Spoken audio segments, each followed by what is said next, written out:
zijn hier bij Stanley Meyer, nu buiten zijn garage. En we hebben net zijn water-powered auto naar buiten gereden, waar er nu wat over gediscussieerd wordt. En er zijn dingen aan gewijzigd en zo, dus hij kan op het moment niet lopen, maar we mogen hem dus wel helemaal bekijken.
Just explaining how this thing Go ahead. does. Yeah, can you zoom in back in here?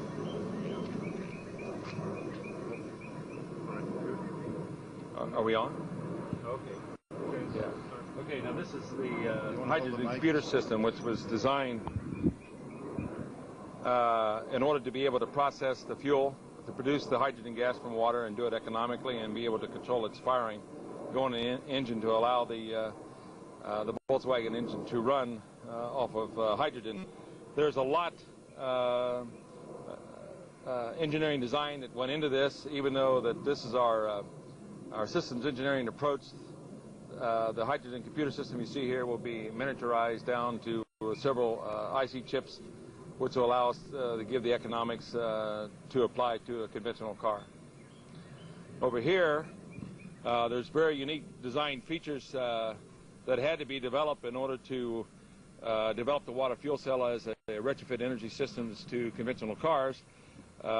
We had to go ahead and develop the laser, what we call the laser distributor, as you see right here, which is put between the conventional rotor cap and that of the rotor assembly. And primarily what this does, this sets up the electronic signals that goes back and triggers the computer system in order to allow the car to run successfully on hydrogen.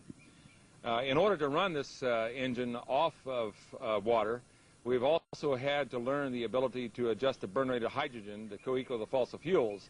We did this by simply now pulling off a portion of the exhaust gas that's coming from the engine, as you see through this tube here, that's going through this electronic regulator that's hooked up to the hydrogen computer. And basically what's happening is that as the ambient air is going into the engine and going through the burning process, it produces the non-combustible gases that retards the speed by which the oxygen atom unites to hydrogen and bring on gas ignition. So by simply using the non-combustible gases coming from the exhaust of the engine, we now modulate and control the speed by which that oxygen unites with the hydrogen, and therefore we are adjusting the burn rate of hydrogen to co-equal that of gasoline or fossil fuels or even diesel fuel. And that gave us the #1 retrofit capabilities of retrofitting the water fuel cell technology to an existing engine. And we do this electronically. The unit that you see right here, we call this a gas processor. And basically what we're doing is we're ionizing the ambient air gases that is now going into the process. And this allows us to trigger and use the hydrogen fracturing technology and tapping into a higher energy yield coming from the hydrogen. The unit you see right here, this is referred to as a resonant cavity.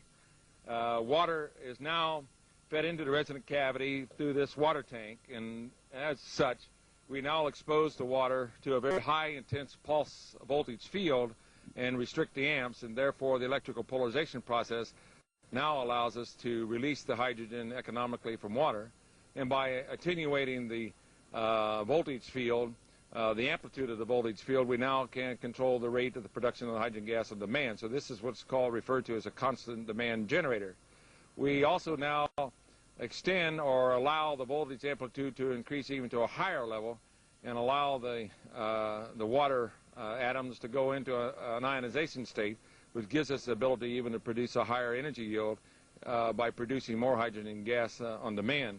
So the fuel now coming from the water through the electrical polarization process going into resonance meaning that we're actually tuning into the dielectric properties of water, and it allows us to reduce amps down, flow down to a minimum, and allow voltage to take over that disassociates the water molecule on demand. And those fuel gases are now coming through this electronic injector system as you see here.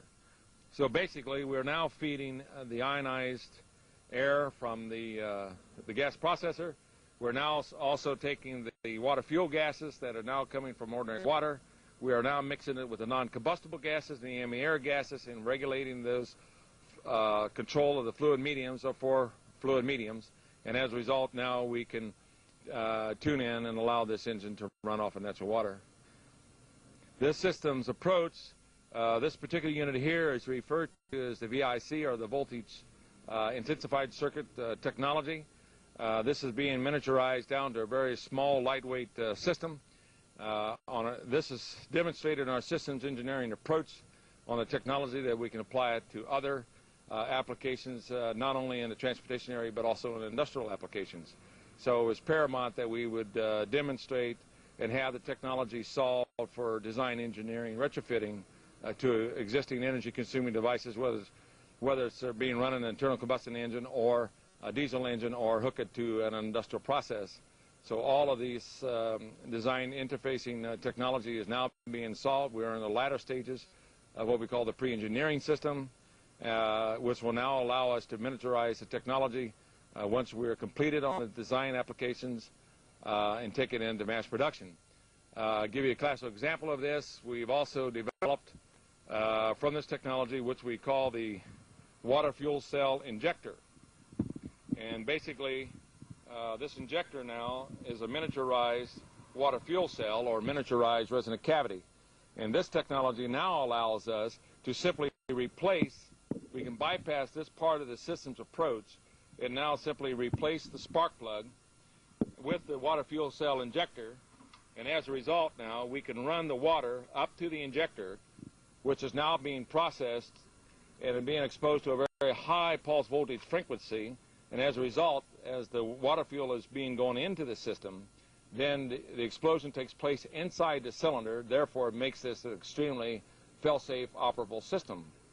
The cord that you see here is strictly hooks up to a very high intensity voltage pulse, and we restrict the amps to cause the electrical polarization process, which in turn the voltage amplitude now takes it and goes in the ionization state to perform the hydrogen fracturing technology. And then in turn the high pulse voltage frequency now allows the ignition of the gases. So therefore we do this electronically. And so this technology has taken us down to the water fuel cell water fuel injector as you see here today, which gives us a very economical way of simply converting and running a conventional car on natural water. So basically what we do is we feed ordinary natural water in here, non-processed natural water. We now feed the ambient air gases being ionized. It's being mixed with the water. And then we mix the non-combustible gases going in the system that regulates the control and so allows us now to release the thermal explosive energy from hydrogen and do it on a controlled means.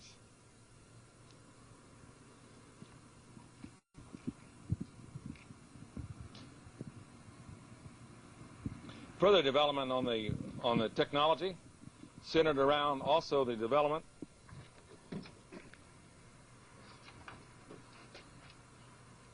of what we call the laser accelerator control.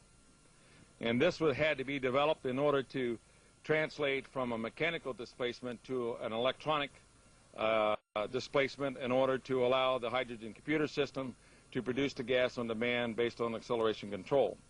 So what you're really seeing with the water fuel cell as it is today is that we have a full system engineering approach allowing us now to use water as a main fuel source to be able to run a conventional engine and run it on water and do it and equal or supersede the performance of a car running on gasoline and diesel fuel.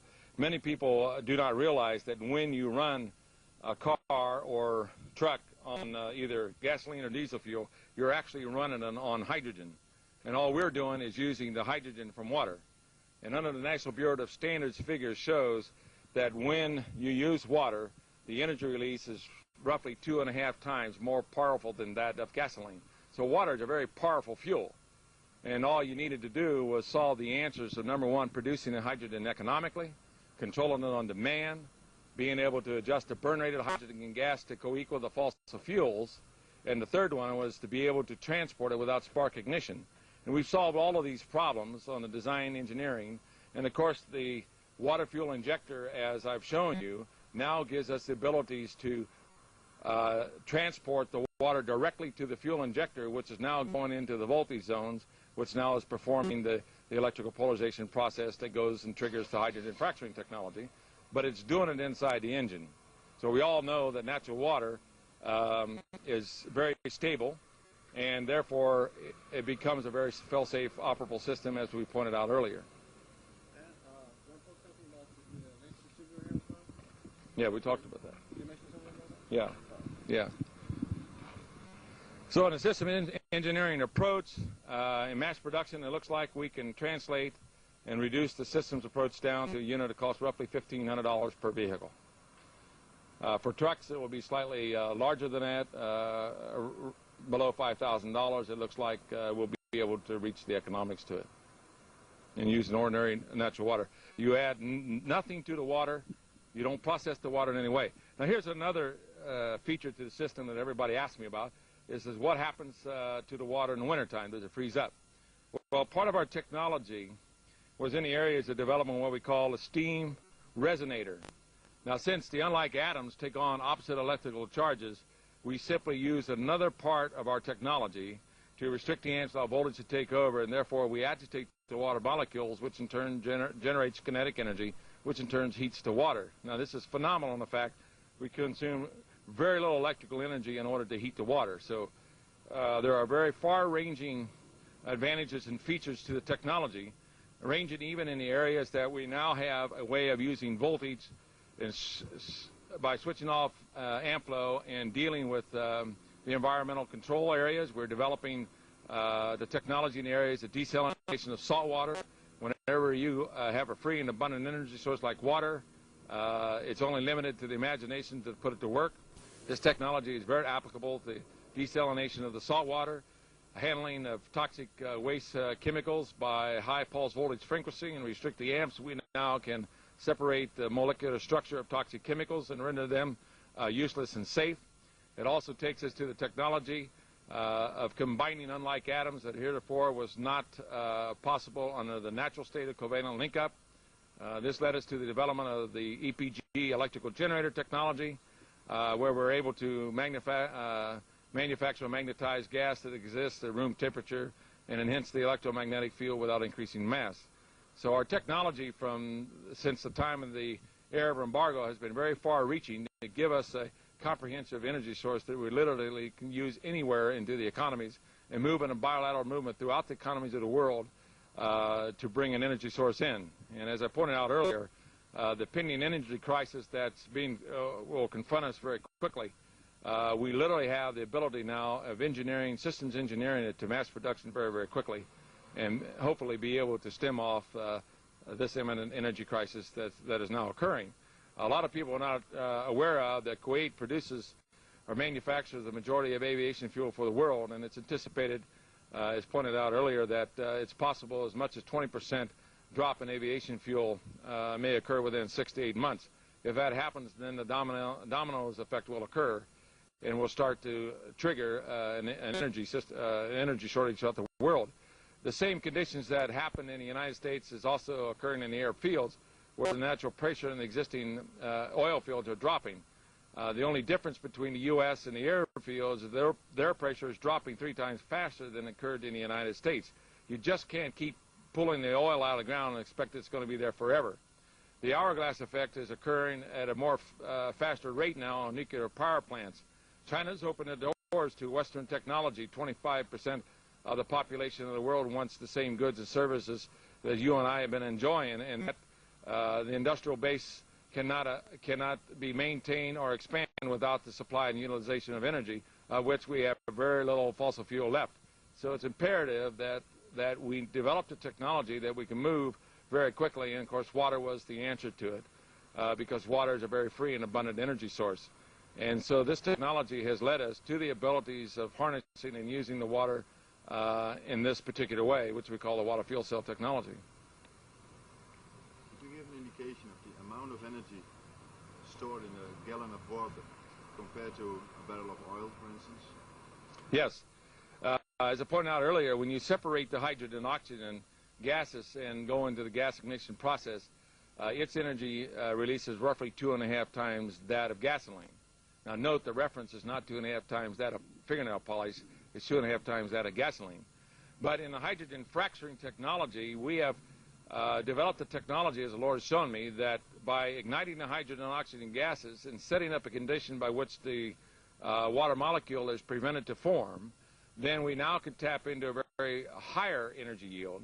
And as a result of this, the hydrogen fracturing technology shows that we can release energy up to beyond 2.5 million barrels of oil per gallon of water and do it safely. And as I had shown you earlier, we are now preparing this technology to be retrofitted directly to a jet commander, which we plan not only to fly around the world non-stop around the equator, but turn 90 degrees and go from the North and South Pole. So it's a tremendous amount of energy source. And what we've done is found a triggering process to allow us to release this tremendous amount of energy and do it safely. So it gives us the ability to not only sustain and maintain the economies of the world, but also give us the abilities to handle the environmental pollution problems at the same time. We can't keep putting CO2 in the air and expect that the energy level is going to be there even for our plants.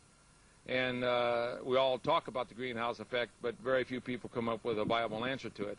And the water fuel cell technology gives us the ability to get us. Yes. Stanley, can you explain your driving force behind spending all this money and energy developing something like this? This cost you about 10 years of your life. Can you explain why you're doing all this and what really drives you to keep? Well, I did an analysis during the Arab embargo as to what actually occurred. I didn't pay any attention to the political leaders as to why we had an energy problem. And I realized that without a new free and abundant energy source to come into the world economy very quickly, then the world economy could collapse. So as a scientist, I have a very diversified background from research development, product development, engineering, and corporate entrepreneuring. And when I realized the problem that was confronting us, I went into my office laboratory. And as a scientist, I had always believed that there was an existence of God. It was mathematically impossible that we had derived ourselves from swamp gas. If you got to have a lot of faith, you have to have a lot of faith to believe in evolution. And so I went into my office laboratory and I said, God, I love my country. It's the greatest country in the world. If you'll help me put a power supply in the country, I'll do anything that you want me to do. And subsequently, I was like Paul on the road to Damascus. I didn't know the Lord, but once he revealed himself to me, subsequently I was filled with the Holy Spirit, and I've been exercising the power and authority of the Word of God, bringing this technology in. And many people ask me about, do I fear my life? I have learned the power of angels, and I have been protected in trying to bring this technology in. The ultimate objective is not only to stabilize the economies of the world, but if we realize any funds from the technology, it will go into world evangelization. You see, as a scientist, once truth is shown to me, truth is truth. And, of course, I got what I wanted, a ticket to go into heaven. I got filled with the Holy Spirit. And so, as a scientist, truth is truth. And I have responsibility just as I have a responsibility to the water fuel cell technology to try to bring it out into the world, I also have the responsibilities to relate the truth of the Word of God, not only to the guy, to the next door neighbor or the guy down the block, but also relate that truth of that knowledge to every person in the world if I possibly can do it. So the ultimate objective of the water fuel cell technology really is to help set the financial base of capable of evangelizing the world. Now there's a difference between spiritual knowledge and worldly knowledge. And you can't go to the world system and ask them to help evangelize the world and spread the gospel.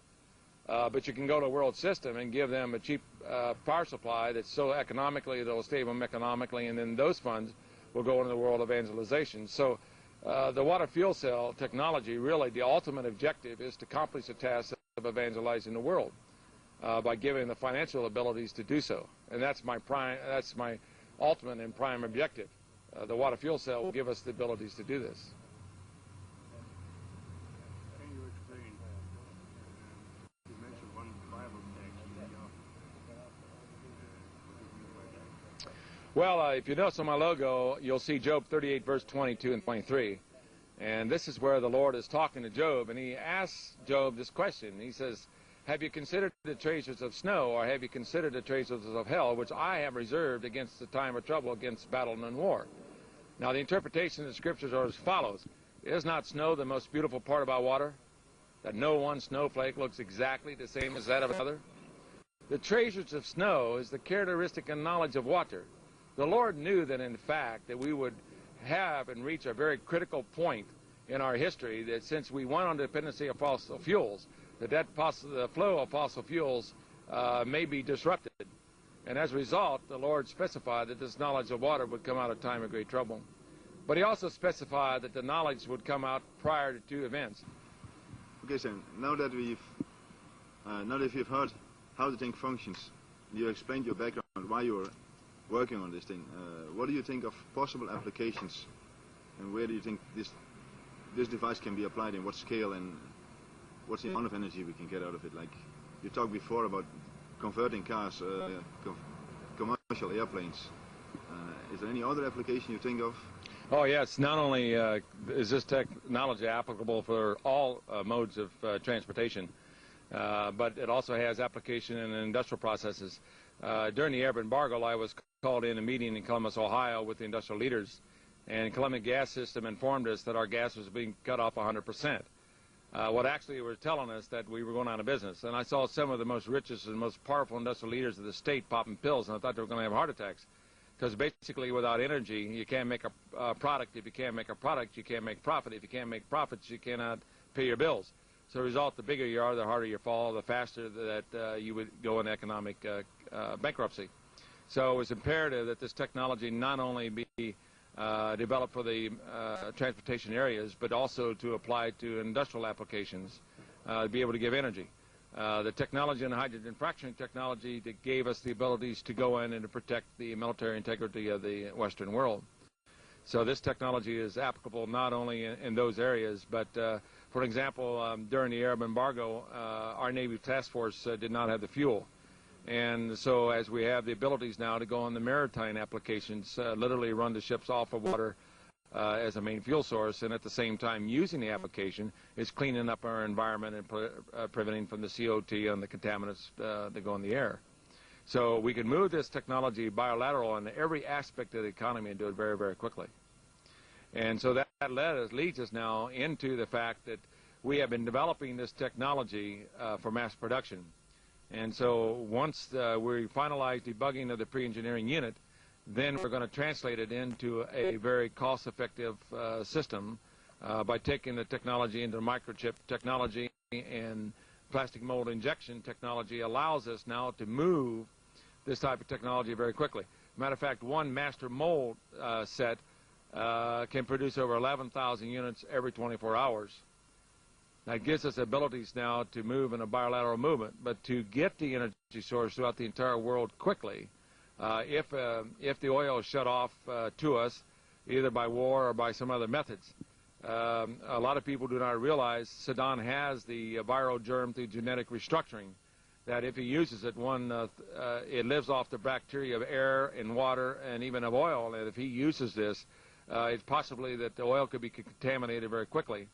And if that is so, then every country in the world would be faced of shutting off the flow of oil to each of their countries.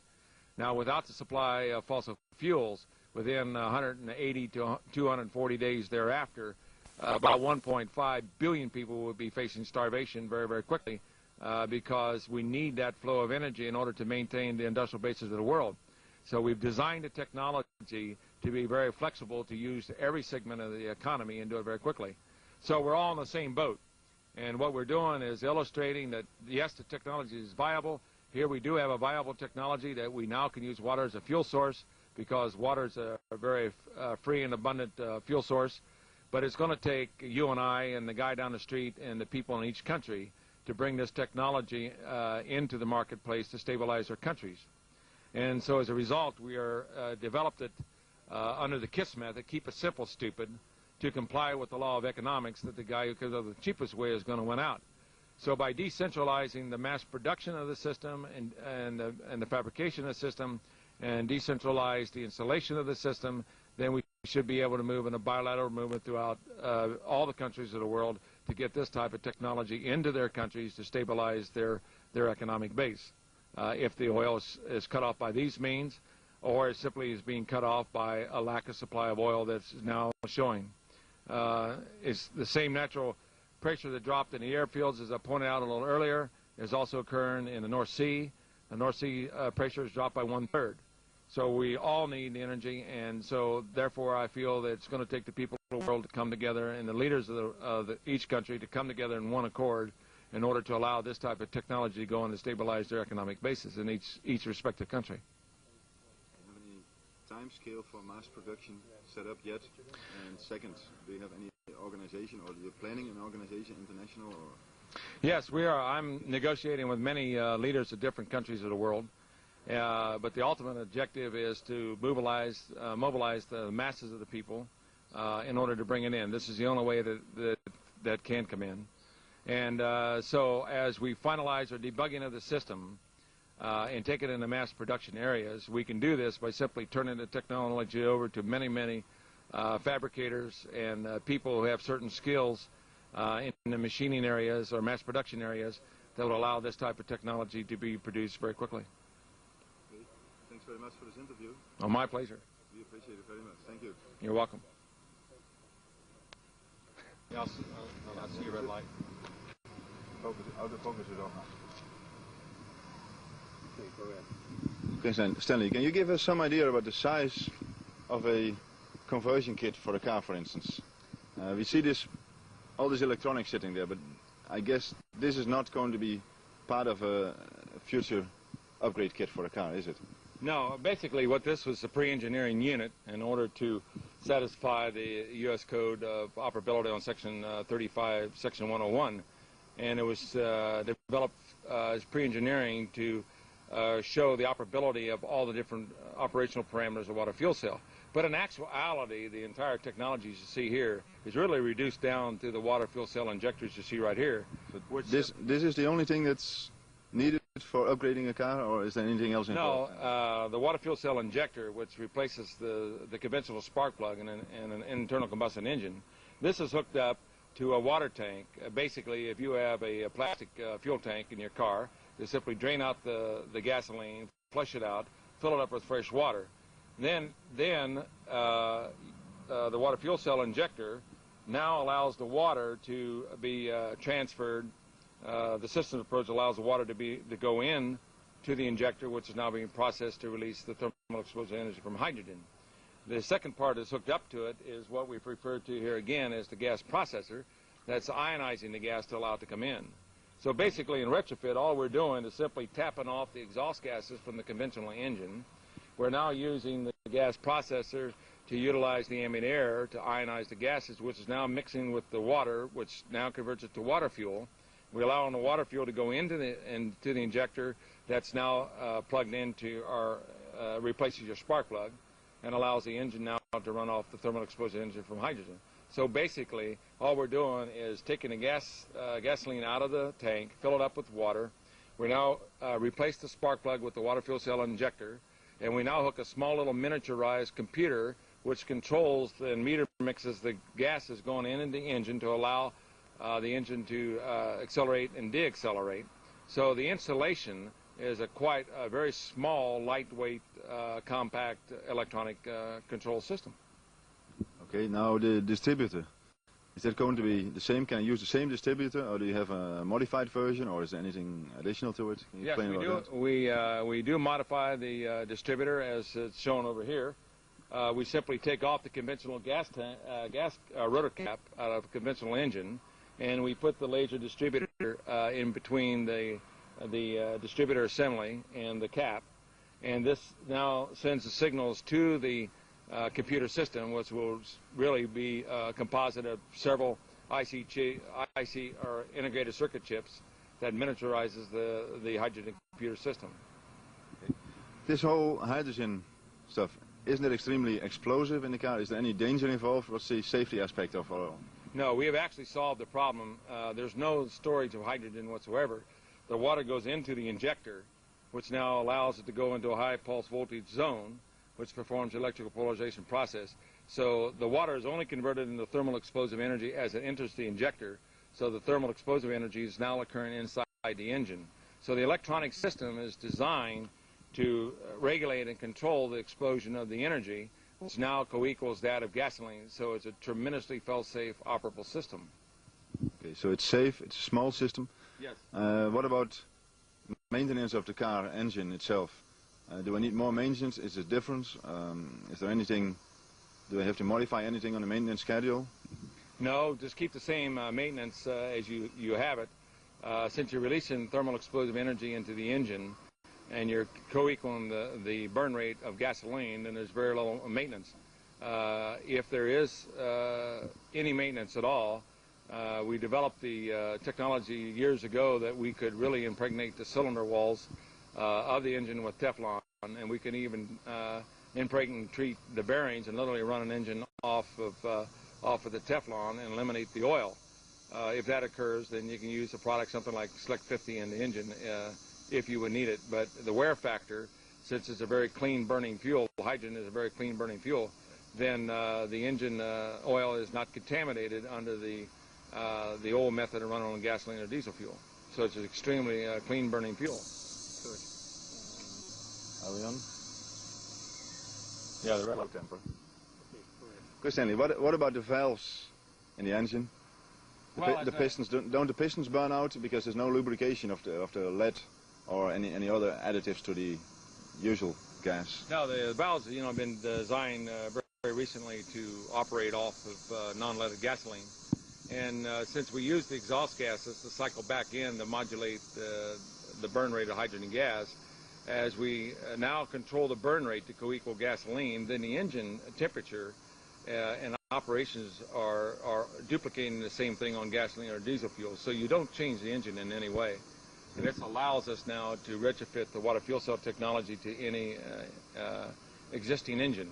And it's very important because it now gives us ability that we can stabilize transportation, as we talked about before, if the energy is cut off. Okay, so now the accelerator. Can I still keep the same mechanical accelerator, or do you have a new device for that as well? Yes, we developed over here as we come along.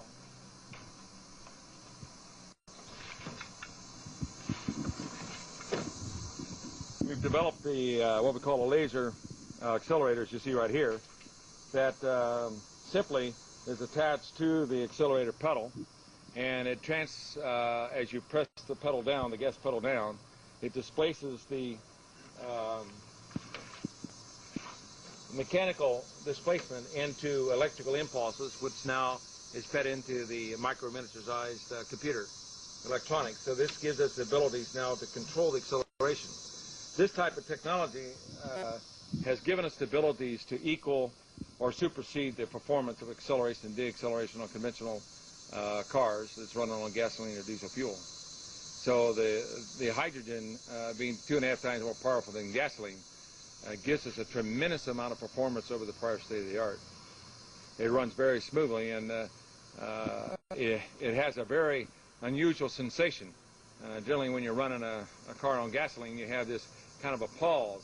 But when you're running on hydrogen, the way we're doing it, it's a constant acceleration. So it's a extremely very fast responding fuel source that's coming from water.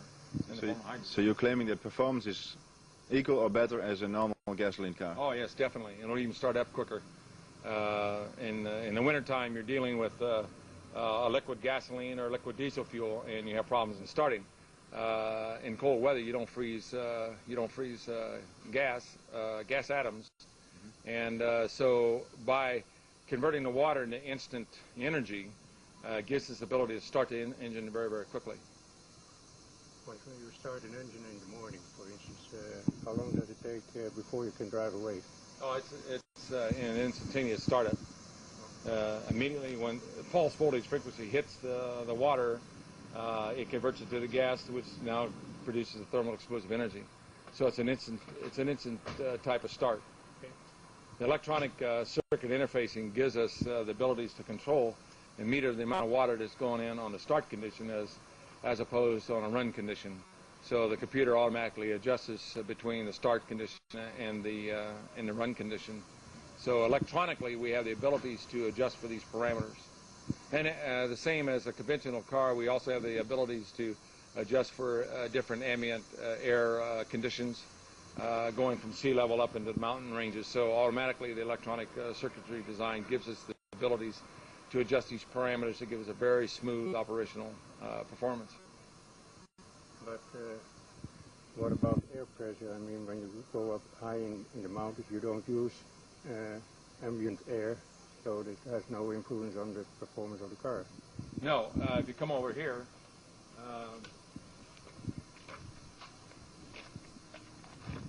here we have a device is a metal bellows, which now allows to control the amount of ambient air going into the engine of the car. And this automatically allows us to regulate the ambient air pressures going from sea level up into the mountain areas. So electronically, these solenoids you see here have sensors that automatically senses the amount of ambient air pressures, and they're automatically electronically adjusted to compensate it for difference of air pressure. So this allows us now to give us tremendous good performance going from sea level right on up into the high mountain regions.